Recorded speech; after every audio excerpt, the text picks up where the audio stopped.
Some stories are harder to tell than others, and today is one of those moments. We gather with heavy hearts to remember the celebrities who once lit up our screens and lives, but have now left us forever. As we honor their lives and say goodbye, please don't forget to like, share, and subscribe so their stories continue to be remembered. Tommy DiCarlo, the American singer best known for his incredible Cinderella story rise to fame as the lead vocalist of the legendary rock band Boston, died at the age of 60. For nearly 20 years, DiCarlo served as the primary voice of one of the most successful melodic rock acts in history, bridging the gap between the band's classic era and a new generation of fans. Though he began his life far from the spotlight of the music industry, his journey from a retail manager to a world-touring frontman became one of the most inspiring tales in the annals of rock and roll. His passing marks not only the loss of a powerful vocalist, but the end of a unique chapter in music history, where a fan truly became the face of the legacy he worshipped. Born on April 23, 1964 in Rome, New York, Tommy DiCarlo grew up with a deep passion for music, though he did not initially pursue it as a professional career path. For much of his adult life, he lived a conventional, hard-working life in Charlotte, North Carolina. He was a dedicated husband and a father who spent his days working as a credit manager for a Home Depot. Despite the routine of his professional life, DiCarlo remained a devoted fan of classic rock, particularly the band Boston. He possessed a natural, soaring tenor voice that bore a striking resemblance to that of Boston's original lead singer, Brad Delp.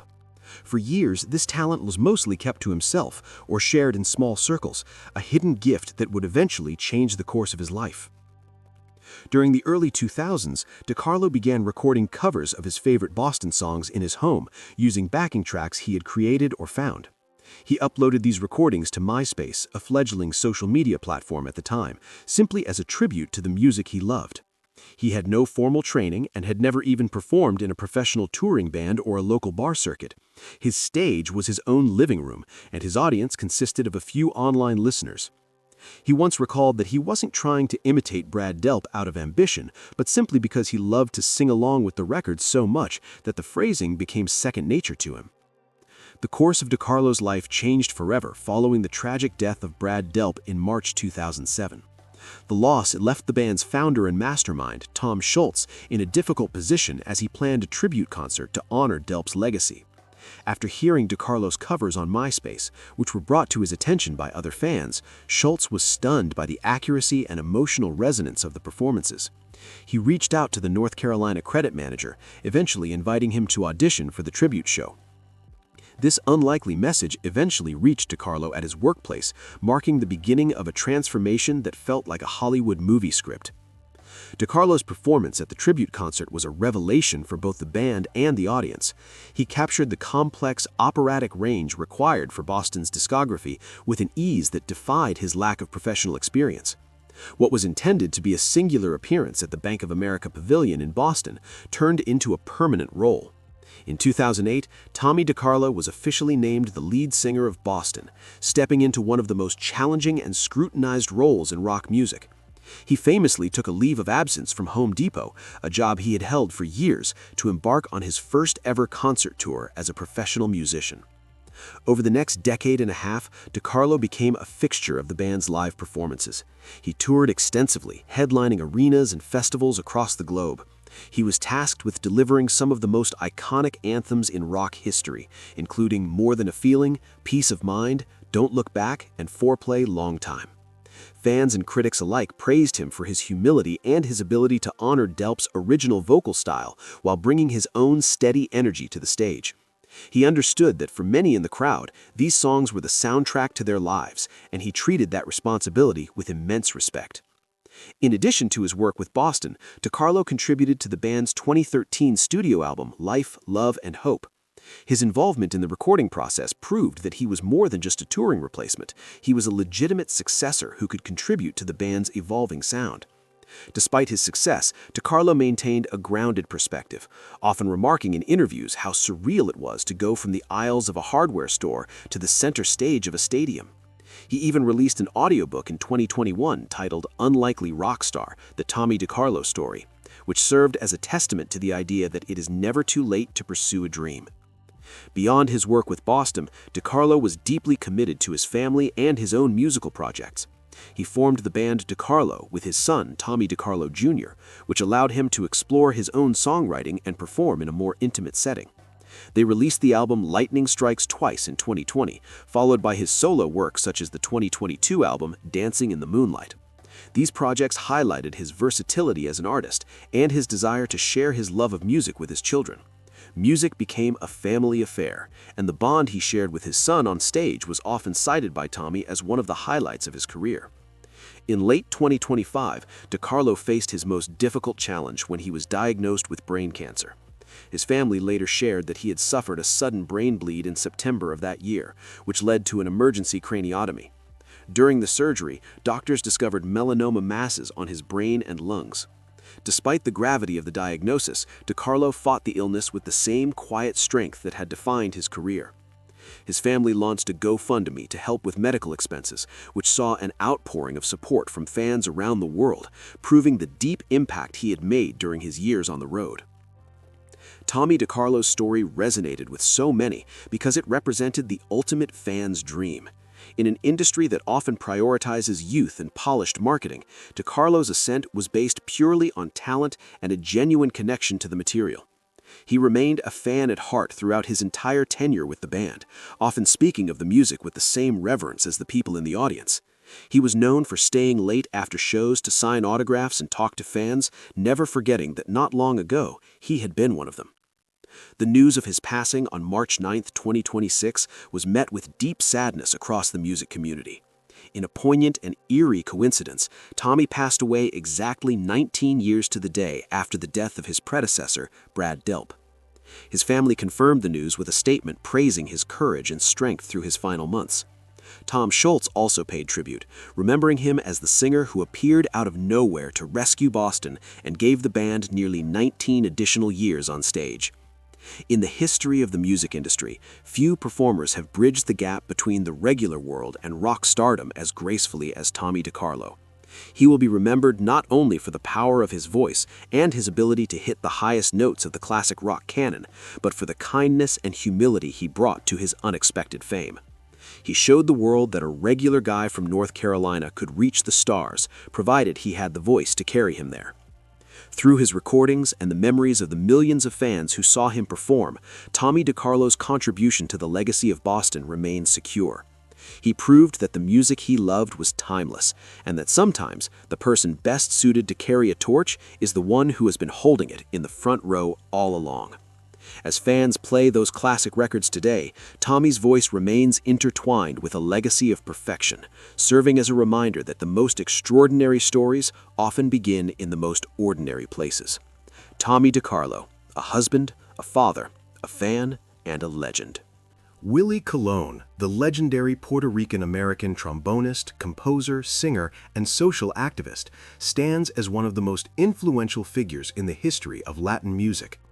Often referred to as El Malo, a nickname born from his early Bronx persona, Colon didn't just play salsa, he helped invent the genre as a global phenomenon. Over a career spanning more than 6 decades, his work transformed the sound of New York's Caribbean diaspora into a powerful, sophisticated, and socially conscious art form. Born in the South Bronx, Colon's music became the definitive soundtrack for the Nuyorican experience, blending the rhythms of Puerto Rico with the grit and urban urgency of New York City. Growing up in a Puerto Rican household in the Bronx during the 1950s and 60s, Colon was immersed in a melting pot of cultures. His grandmother played a pivotal role in his upbringing, instilling in him a deep pride in his Puerto Rican heritage and the island's folk traditions. While his peers were listening to rock and roll or R&B, Colon gravitated toward the trombone, an instrument known for its brash, aggressive tone. By the age of 14, he was already leading his own band, and by 17, he had signed his first major recording contract. His debut album was a revolutionary statement. At a time when Latin music was often seen as polite ballroom entertainment, Colon arrived with a raw, street sound that embraced the imagery of the urban underworld, establishing a new aesthetic for the genre. The most critical turning point in Colon's early career was his partnership with the charismatic singer Hector Lavoe. Together, they formed what many consider the greatest duo in the history of salsa. Between the late 1960s and early 1970s, they released a string of landmark albums that defined the era. While Laveau provided soulful, improvisational vocals, Colón acted as the visionary producer and arranger. He moved away from the traditional big band sound of the mambo era, opting for a smaller, trombones-only brass section that gave their music a sharp, edgy punch. Their holiday recordings remain some of the best-selling Latin music of all time, blending New York salsa with traditional Puerto Rican folk music, creating a timeless bridge between the island and the mainland. As the 1970s progressed, Colón's musical ambitions grew more sophisticated. He began to incorporate elements of jazz, rock, and various Pan-American rhythms into his arrangements. In the late 70s, he embarked on another legendary collaboration, this time with the Panamanian singer and songwriter Rubén Blades. This partnership shifted the focus of salsa from street life narratives to socially and politically charged music. Their collaborative work became a cultural milestone, featuring iconic tracks that addressed themes of justice, identity, and the struggles of Latin American life. These projects proved that Latin music could be both commercially successful and intellectually profound, reaching audiences far beyond the dance floor. Colón's ability to reinvent himself allowed him to remain relevant as the music industry changed. In the 1980s, he stepped forward as a lead vocalist, proving that he could carry a project not just as a trombonist and producer, but as a singer. His solo hits showcased a more melodic, romantic side of his artistry, without losing the rhythmic complexity that was his trademark. He also became a highly sought-after producer for other artists, further cementing his status as a major force in the Latin music world. His work was never static. He was among the first to experiment with electronic elements and fusion styles, always looking for ways to push the boundaries of what Latin music could be. Beyond the recording studio, Willie Colón has been a tireless advocate for the Latino community. His lived experience in the Bronx fueled a lifelong commitment to social activism and civil rights. He has served on the boards of various organizations dedicated to Hispanic advancement and has used his platform to speak out on issues ranging from urban poverty to international human rights. In the 1990s, he even ventured into the political arena, running for a seat in the U.S. House of Representatives and later serving as a consultant on municipal affairs in New York City. His activism is not separate from his music, rather it is the foundation upon which his artistic legacy is built, reflecting a man who never forgot the community that raised him. Despite his immense success, Willie Colón's life has not been without significant challenges. In the early 2020s, he and his wife were involved in a devastating car accident. The crash left Colón with serious injuries, including head trauma and spinal fractures.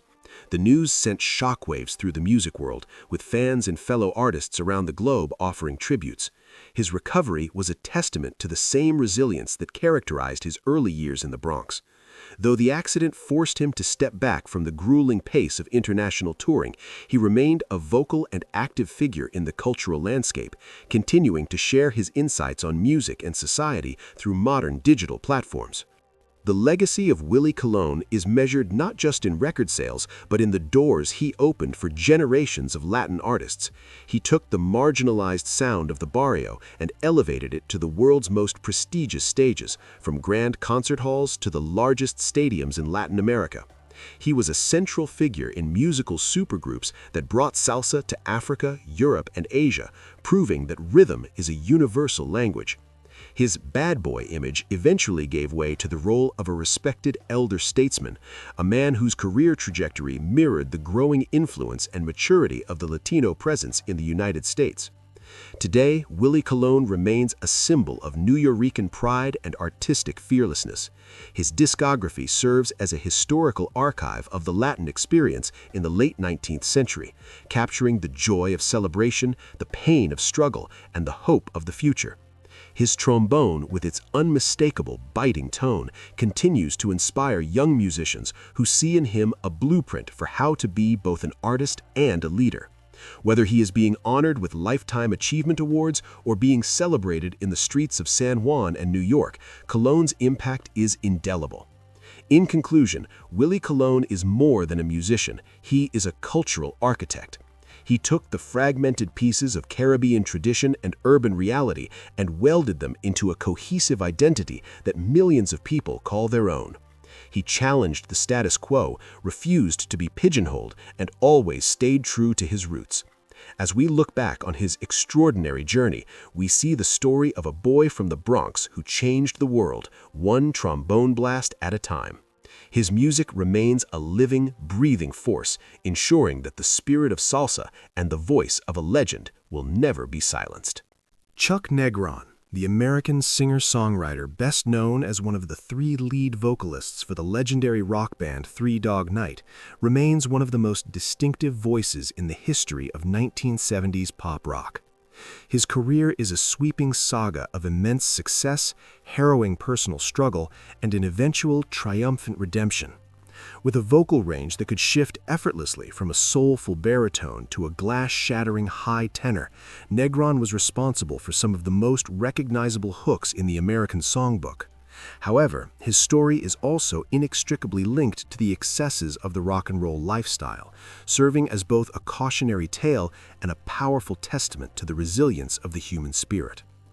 Born in Manhattan and raised in the Bronx, Negron grew up in an environment that fostered his early love for vocal harmony and rhythm.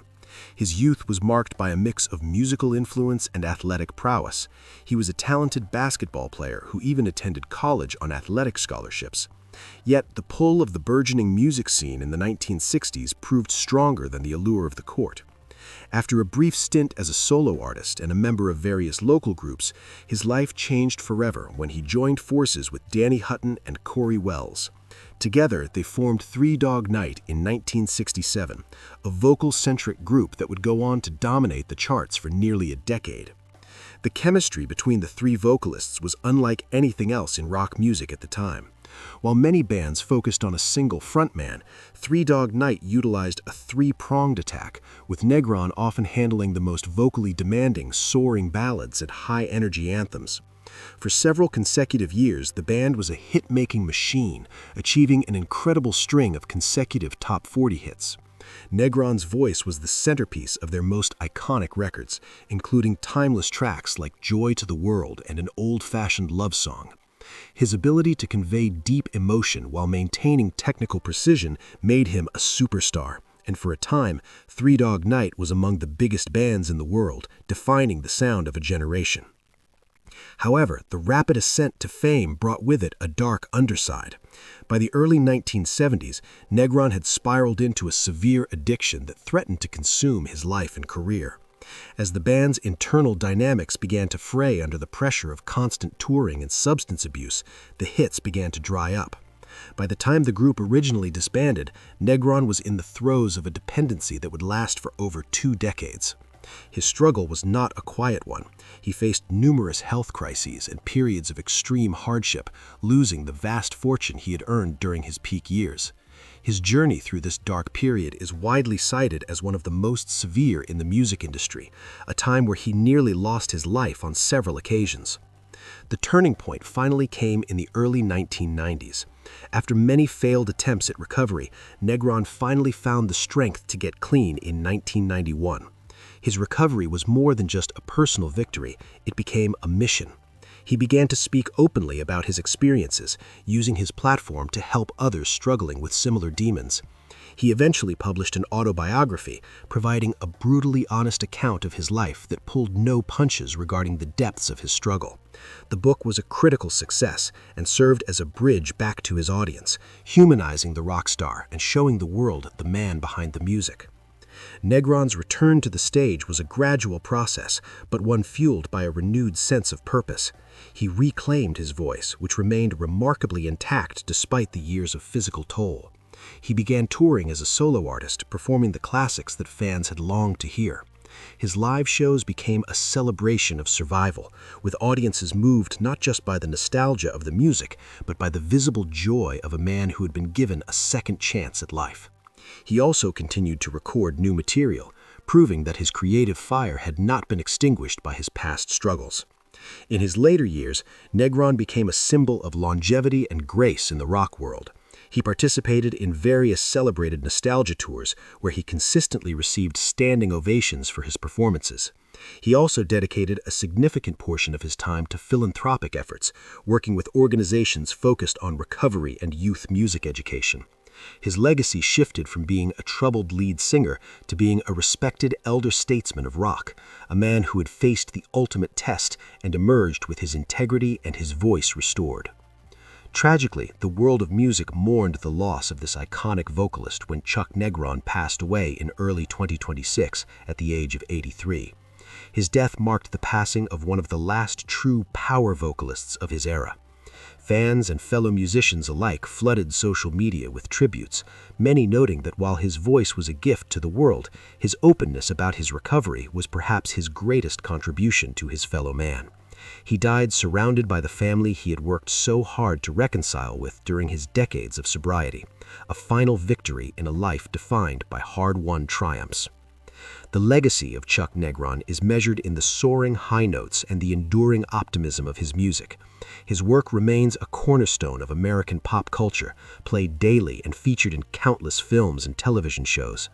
But more than the records, his legacy is one of hope. He proved that no matter how far one falls, the path to redemption is always open. He showed that a life can be rebuilt from the ashes, and that the darkest chapters do not have to be the end of the story. In conclusion, Chuck Negron was a man of immense talent and even greater resilience. He navigated the heights of global superstardom and the depths of personal ruin, eventually finding a middle ground where he could be both an artist and a mentor. His voice, characterized by its soul, power, and range, will forever be a part of the soundtrack of the 20th century. As we look back on his extraordinary journey, we see more than just a singer. We see a survivor who used his gift to bring joy to millions and his struggle to bring hope to those in the dark. Chuck Negron may have left the stage, but the music and the story of his redemption will play on forever. James Van Der Beek, the American actor who became a defining face of late 1990s and early 2000s popular culture, left an indelible mark on the entertainment industry through a career characterized by early superstardom, a daring mid-career pivot into self-parody, and a profound personal journey through health and family. Best known for his portrayal of the titular character in the seminal teen drama Dawson's Creek, Van Der Beek was far more than a teen idol. He was a thoughtful, versatile performer who navigated the treacherous waters of typecasting to reinvent himself as a comedic force and a vocal advocate for health awareness. His passing at the age of 48, following a courageous and highly public battle with colorectal cancer, marked the loss of a performer who grew up alongside his audience, evolving from the idealistic boy next door into a resilient man of character and depth. Born in Cheshire, Connecticut, James David Van Der Beek Jr. was the son of a former professional baseball player and a gymnastics studio owner. His childhood was marked by a blend of athletic discipline and an early, magnetic pull toward the stage. After a concussion sidelined his burgeoning football career at the age of 15, he found himself drawn to the local community theater where he discovered a natural aptitude for performance. This pivot from the gridiron to the stage was a harbinger of the adaptability that would define his professional life. Encouraged by his mother, he began traveling into New York City for auditions, eventually landing professional roles in off-Broadway productions and small television spots. Van Der Beek's breakthrough arrived in 1998 when he was cast as Dawson Leary in Dawson's Creek. The show was a cultural phenomenon from its first episode. It was a time when the teen drama was being reinvented with hyper-articulate dialogue and complex emotional arcs, and Van Der Beek's Dawson was the moral and emotional anchor of the series. With his signature blonde hair and earnest delivery, he became the personification of teenage yearning and cinematic idealism.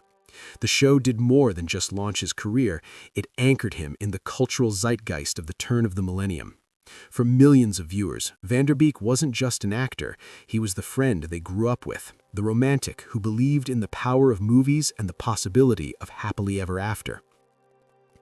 To understand the scale of his impact, one must look at the specific landscape of television in the late 90s. Before the arrival of the Creek, teen shows were often simplified or moralistic. This new project treated the interior lives of adolescents with a gravity usually reserved for adult prestige dramas. Vanderbeek had to deliver pages of dense, philosophical dialogue that would have tripped up a less capable actor. He made Dawson Leary's obsession with Steven Spielberg and the technical aspects of filmmaking feel authentic, grounding the show's intellectualism in a very real, very vulnerable heart. As the central figure of the show's famous love triangle, he spent seasons navigating the complexities of friendship and first love, creating a character that was at once frustratingly principled and deeply sympathetic. However, the success of Dawson's Creek brought the inevitable challenge of typecasting. While the show made him a global household name, it also threatened to confine him to a single, sensitive archetype. Vanderbeek, ever aware of the limitations of being a teen idol, began seeking roles that challenged his public image. His performance in the 1999 high school football drama Varsity Blues was a significant step in this direction. As the backup quarterback Mox, he delivered one of the most quoted lines in teen movie history, signaling his own desire to step out from the shadow of expectations. The film was a massive commercial success and proved that his appeal extended beyond the small screen, showcasing a physical presence and a rebellious streak that contrasted sharply with his television persona. During the hiatuses of his television schedule, he continued to push boundaries. He took a dark, gritty turn in the 2002 film The Rules of Attraction. Playing a nihilistic character, he subverted his good guy persona entirely, delivering a performance that was as jarring as it was impressive. It was a clear signal to the industry that he was a serious actor, capable of navigating complex, often unlikable characters. He purposely chose roles that required him to shed the polished veneer of a leading man, exploring the darker corners of the human psyche. Despite these efforts, the ghost of his most famous character remained ever present, a phenomenon he eventually chose to embrace rather than fight. This acceptance led to one of the most successful reinventions in Hollywood history. In the 2010s, Vanderbeek pivoted toward comedy, often playing heightened, narcissistic versions of himself. His roles in cult favorite sitcoms were a masterclass in self-deprecation. By parodying his own fame and his teenage legacy, he displayed a level of security and wit that endeared him to a new generation of fans. He transformed from a 90s icon into a contemporary comedic actor, appearing in projects that mocked the absurdity of celebrity culture. He proved that he was in on the joke, famously embracing the crying Dawson meme that had become a staple of internet culture, turning a moment of past vulnerability into a badge of modern relatability. His comedic timing was impeccable, and his willingness to lampoon his own image became his new trademark. He appeared in music videos, digital shorts, and guest spots that allowed him to flex a dry, satirical muscle that many critics hadn't realized he possessed. This era of his career was perhaps his most liberated. No longer burdened by the need to be the earnest leading man, he found a niche as a versatile character actor who could anchor a sitcom or steal a scene in a prestige drama with equal ease. His work during this period showed a man who had made peace with his past and was having the time of his life in the present. Beyond his professional achievements, Vanderbeek's personal life was defined by his devotion to his large family. Along with his wife, Kimberly, he raised 6 children, eventually moving from the bustle of Los Angeles to the open spaces of Texas in search of a more grounded, nature-focused lifestyle. He became a fixture on social media, not for Hollywood glamour, but for his candid, often humorous reflections on fatherhood, marriage, and the challenges of modern life. He shared the messy realities of parenting, from homeschooling adventures to the quiet moments of connection in the Texas countryside. His transparency about his family's experiences made him a source of support and solidarity for many families facing similar transitions. The move to Texas was a pivotal moment in his life. He often spoke about the need to disconnect from the noise of the entertainment industry and provide his children with a childhood rooted in the earth rather than the red carpet.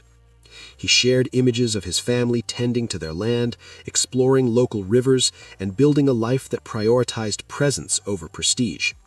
This shift in lifestyle reflected a broader philosophical change in Vanderbeek. He was no longer an actor who occasionally did family things, but a father who happened to act. This perspective would become even more vital in the years that followed. The most profound and challenging chapter of his life began in late 2024 when he announced he had been diagnosed with stage 3 colorectal cancer. In typical Vanderbeek fashion, he met the diagnosis with a mix of pragmatism, vulnerability, and a determination to use his platform for good. He became a prominent advocate for health awareness, documenting his treatment journey with a raw honesty that touched millions. He spoke of the prioritization that comes with a life-threatening illness, how the small worries of fame and career faded away, leaving only the essential love of family and the appreciation for each day. Throughout 2025, he was a pillar of strength for the cancer community. He didn't just share his progress, he shared his fears, his setbacks, and the profound lessons he was learning along the way.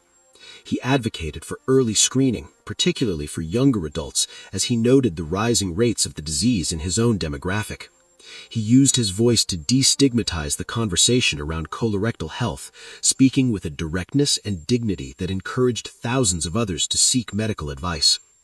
Even in his weakest physical moments, his spirit remained focused on helping others navigate the same difficult path he was walking. He often described his battle not as a war, but as a journey of discovery. He explored integrative medicine, meditation, and the power of community, all while undergoing rigorous conventional treatments. His updates were never about false bravado. They were about the messy, complicated reality of staying hopeful in the face of immense physical and emotional strain. His relationship with his wife and children during this time became a central theme of his public messages, highlighting the power of love as a primary source of healing and resilience. Despite intensive treatment and his trademark optimism, James Vanderbeek passed away in early 2026. The outpouring of grief was a testament to the unique place he held in the hearts of multiple generations. To those who grew up in the 90s, he was the face of their youth. To those who discovered his comedy later, he was a brilliant wit. And to those who followed his final years, he was a pillar of strength. He navigated the highs of stardom and the lows of health struggles with a consistent grace that remained his most defining characteristic. His death was felt not just as the loss of a celebrity, but as the loss of a contemporary. Because he had been on our screen since he was a teenager, we felt a kinship with him that few actors achieve. We watched him struggle with adolescence, navigate the pitfalls of early fame, reinvent himself in middle age, and finally face his own mortality with incredible courage. He was a constant in an ever-changing cultural landscape, a reminder of where we had been and a guide for how to handle the challenges of where we were going. The legacy of James Vanderbeek is multifaceted. He leaves behind a body of work that spans from the height of television drama to the cutting edge of modern comedy. Clint Eastwood stands as a singular titan in the history of global cinema, an icon whose career has spanned over 7 decades and redefined the very essence of American masculinity, justice, and the art of storytelling. As he navigates his mid-90s, Eastwood remains a marvel of the entertainment industry, not merely for his longevity, but for his continued creative output and the stoic dignity with which he approaches his final acts. Unlike many of his contemporaries who retired decades ago, Eastwood has maintained a presence in Hollywood that is both mythical and incredibly productive. To understand the man today, one must look back at the grit that formed him during the most challenging years of American history. Born on May 31, 1930, in San Francisco, Clinton Eastwood Jr. entered a world gripped by the Great Depression. His father, Clinton Sr., was a bond salesman and manufacturing executive who frequently moved the family across Northern California in search of work. This transient childhood, marked by short stays in various towns and a series of different schools, instilled in the young Eastwood a sense of self-reliance and a quiet observation of the world around him. He was a shy, tall boy who often found solace in jazz music and mechanics. He worked a series of grueling odd jobs during his youth: hay baler, logger, truck driver, and furnace tender in a steel mill. These roles weren't just ways to earn a living, they were the foundation of the legendary work ethic that would eventually define his reputation on a film set. He learned early on that nothing was given and everything was earned through silence and sweat. His journey into the public eye took a dramatic and life-altering turn during his service in the United States Army. Drafted during the Korean War, Eastwood was stationed at Fort Ord in California as a swimming instructor. In 1951, he was a passenger on a Douglas AD bomber that ran out of fuel and crashed into the Pacific Ocean near Point Reyes. In a feat of endurance that seems scripted for one of his later films, Eastwood and the pilot swam over 2 miles through cold, shark-infested waters to reach the shore. This brush with death solidified his stoicism and perhaps gave him the perspective required to navigate the often fickle world of Hollywood. It was during his time in the military that he was encouraged by fellow soldiers to try his hand at acting, leading him to Los Angeles after his discharge. The early years in Hollywood were far from glamorous. Eastwood struggled to find his footing, often dismissed by casting directors for his hushed speaking voice and his habit of squinting, which many thought would not translate well to the screen. He took bit parts in B-movies like Revenge of the Creature and Tarantula, often going uncredited. However, his persistence paid off in 1958 when he was cast as Rowdy Yates in the television western Rawhide. For 8 seasons, Eastwood became a household name across America. While the show provided financial stability and fame, he grew increasingly frustrated with the white-hat constraints of television heroism. He felt that the westerns of that era were too sanitized and lacked the moral complexity of real life. This frustration would eventually drive him to take a massive risk that would change cinema history. In the mid-1960s, an Italian director named Sergio Leone, who was virtually unknown in the United States, offered Eastwood a role in a low-budget western to be filmed in Spain. Most established American actors turned the role down, but Eastwood saw an opportunity to reinvent the genre.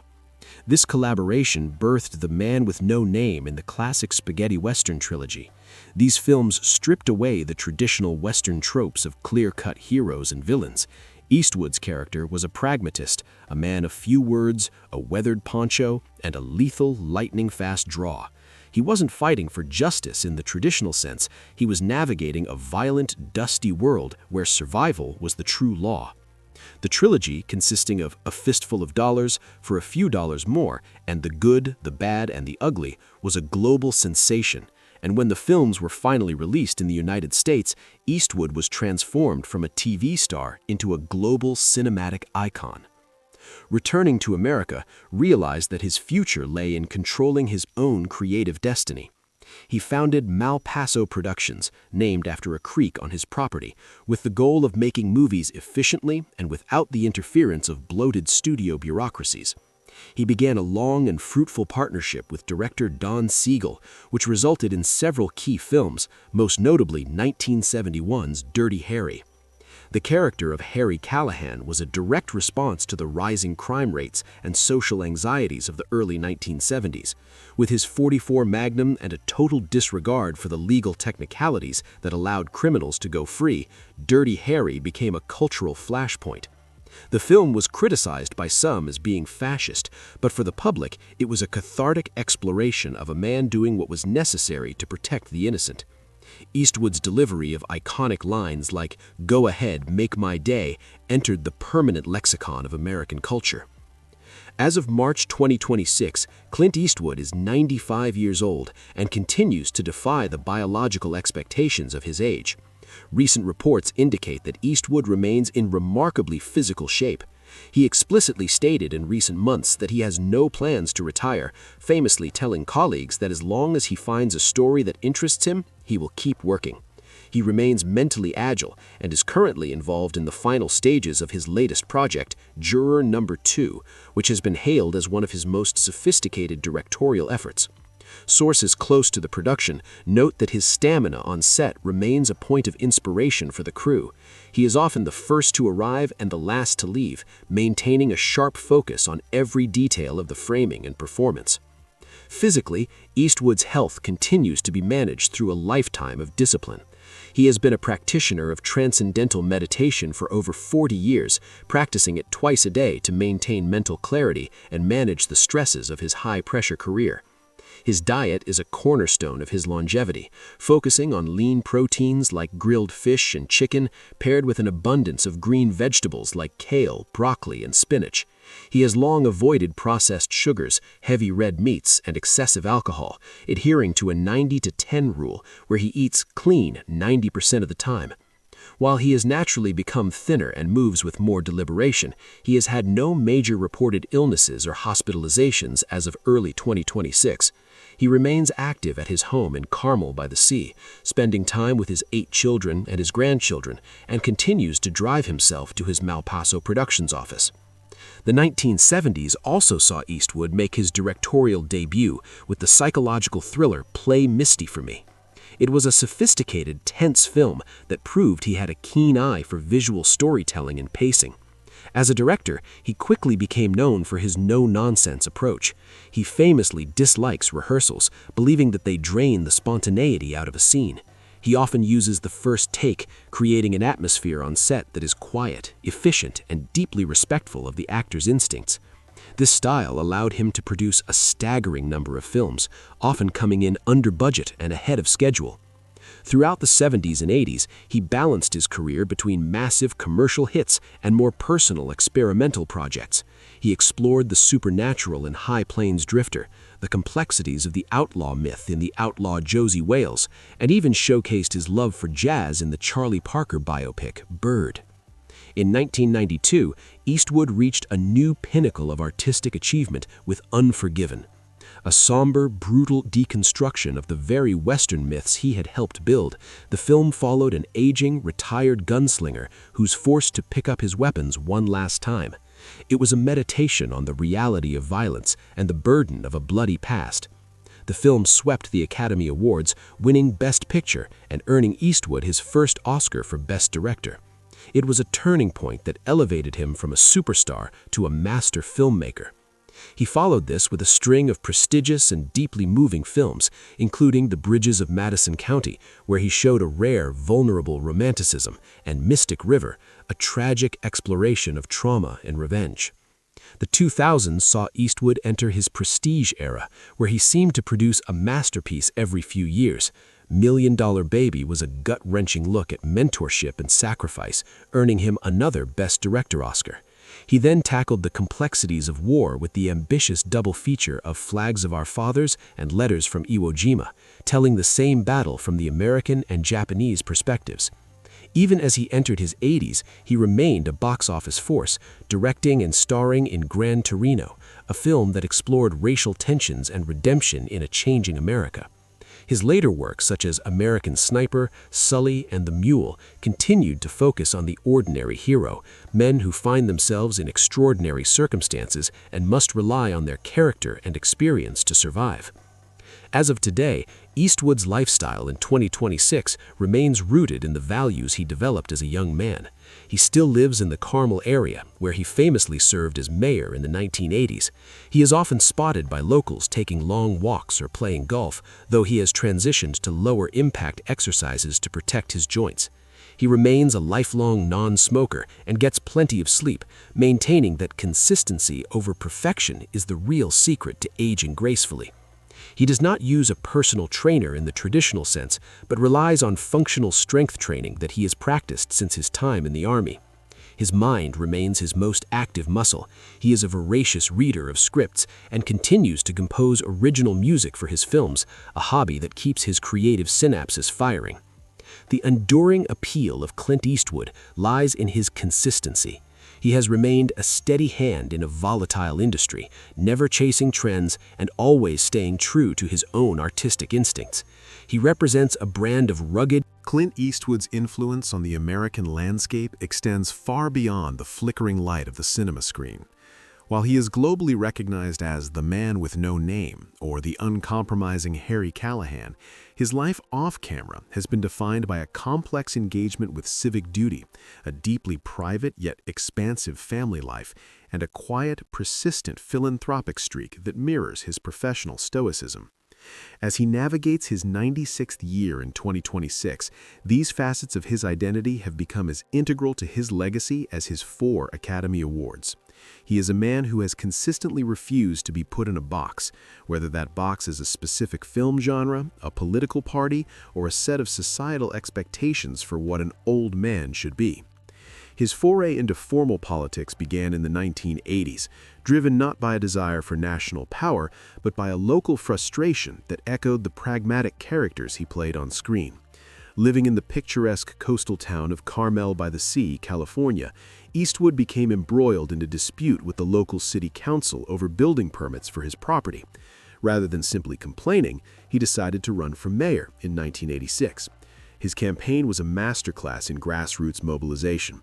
He ran on a platform of pro-business, pro-environment, and anti-bureaucracy, famously promising to overturn a bizarre local ordinance that banned the sale of ice cream on the streets. He won in a landslide, and his tenure as mayor was marked by a characteristic efficiency. He upgraded local infrastructure, preserved the town's natural beauty, and yes, brought ice cream back to the people.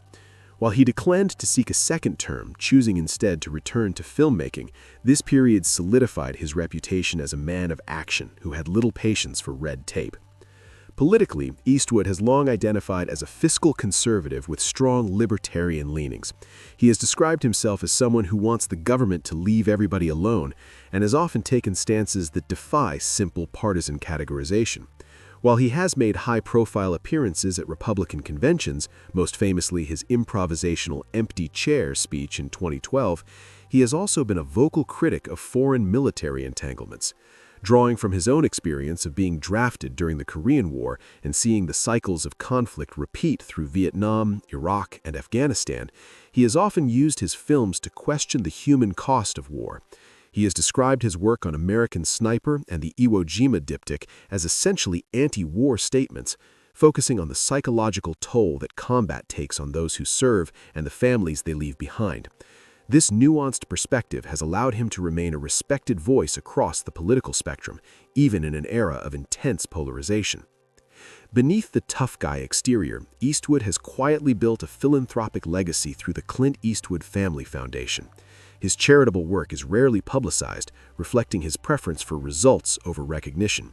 He has been a significant supporter of veterans' causes, providing funding for organizations that help soldiers transition back to civilian life and cope with post-traumatic stress. His foundation has also contributed to animal welfare, children's health, and environmental conservation in the Big Sur and Carmel areas.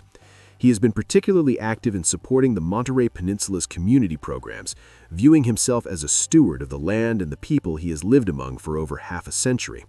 His philanthropy is practical and local, focused on tangible improvements to the quality of life for those in his community. The complexity of Eastwood's personal life is a stark contrast to the singular focus of his professional career. He is the father of 8 children, a fact that remained largely obscured by the media for decades. His children, born to 6 different women, have navigated the shadow of their father's fame in various ways. Some, like Scott and Francesca, have followed him into the acting world, while others have pursued quieter paths in music and education. In recent years, particularly as Eastwood has entered his 90s, the family has become more publicly unified. He is often seen surrounded by his adult children at premieres or family gatherings, and those close to him describe him as a patriarch who has grown increasingly reflective and tender in his later years. This evolution from the absent star to a present family man is a significant part of his current life in 2026. Physically, Eastwood's health in early 2026 remains a testament to a life of disciplined self-care. He is a man who views his body as a tool that must be maintained to perform his work. His daily routine at 95 is still structured around health and creativity. He begins most mornings with a breakfast of salmon and brown rice, a habit he has maintained for years to ensure a high intake of omega-3 fatty acids for cognitive and heart health. He continues to practice transcendental meditation twice daily, a habit he began in the 1970s. This practice, he claims, is what allows him to maintain his mental sharpness and manage the immense pressure of directing multi-million-dollar film productions at an age when most people have been retired by 30 years. His physical activity has adjusted to his years, but it has not stopped. While he no longer lifts the heavy weights of his younger days, he focuses on functional mobility and low-impact exercise. He is a regular on the golf course, though he often prefers to walk the holes rather than ride in a cart when his energy allows. He He remains a lifelong non-smoker and has always avoided the excesses of Hollywood nightlife, preferring the quiet of the Northern California coast. Reports from early 2026 indicate that he is still driving himself and remains actively involved in the day-to-day operations of Malpaso Productions. He recently dismissed rumors of ill health with his characteristic dry wit, telling a colleague that he was too busy looking at new scripts to have time for a checkup. Directing remains the engine that drives him. His technical approach has evolved into a style of pure cinema, minimalist, efficient, and deeply trusting of his collaborators. On an Eastwood set, there are no action or cut shouts. He prefers a quiet, okay, or that's enough. This creates a calm, focused environment where actors feel safe to take risks.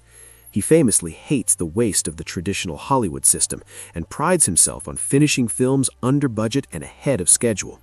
In 2024 and 2025, during the post-production of Juror No. 2, he was known to personally sit in on the editing sessions, his eyes as sharp as ever for the rhythm and pacing of a scene. He views film as a musical composition, which makes sense given his deep love for jazz and his own history as a composer. His musical contributions are perhaps his most overlooked talent. He has composed the scores for several of his own films, including Mystic River and $1 Million Baby. His music, like his acting, is understated and evocative, often consisting of simple, haunting piano melodies that allow the emotional weight of the story to resonate. In his current life, playing the piano remains one of his primary sources of relaxation. He is a student of the Great American Songbook and can often be found at the piano in his Carmel home, working out a new arrangement or simply getting lost in the music. It is in these quiet moments that the Titan is most human, a man who finds beauty in simplicity and strength in silence. As we look at Clint Eastwood in the spring of 2026, we see a man who has achieved a rare kind of immortality while still being very much alive. He has not only survived the changing tides of culture and industry, but has mastered them by remaining steadfast in his own identity. He is a reminder that aging does not have to mean a loss of relevance or creative fire. He continues to live by the same code he established as a young man.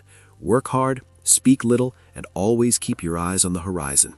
Whether he is directing his next masterpiece or enjoying a quiet evening in Carmel, Eastwood remains the ultimate icon of American resilience, a man who has truly made his own day, every day, for nearly a century.